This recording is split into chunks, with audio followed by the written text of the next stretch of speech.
sido recorte, por el centro no pasa, no falta. Balón para la Barcelona, queda bien, vemos la posición de la entrada y se clara falta. Balón para Alexis. Alexis con Thiago para Vidal, Vidal por dentro, viene con izquierda, falta Soldado, se va de segundo. Le intenta el tercero, repito falta yo.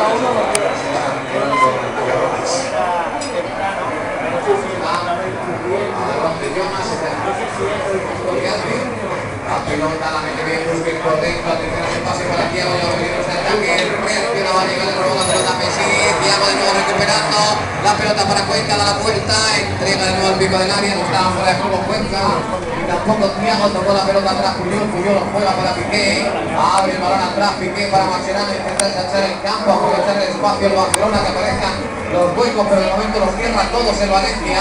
Thiago, Alexis intentando irse, Miguel que aguanta, no, se va Alexis.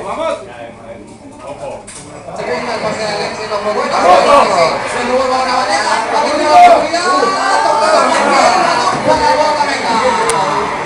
El fallo ahí en la conducción de Vanega provocó la primera ocasión del Barcelona.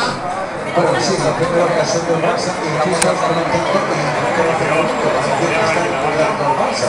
Pero el Barça tiene que dominarlo. Se dice que es el modo de que eres un problema con pases en Valencia. Tiene tiempo a Messi, meterse por bien correcta, pero el pase no salía para el Barcelona. Ahora intenta el Bale, la espalda de Vidal. Ha cortado el francés a Vidal. Consigue sacar la pelota adelante.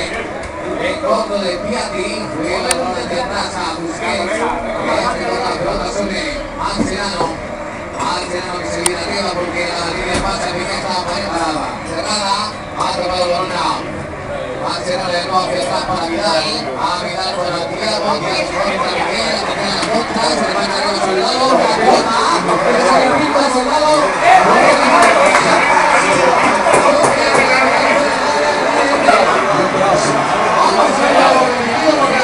Lobo jamones.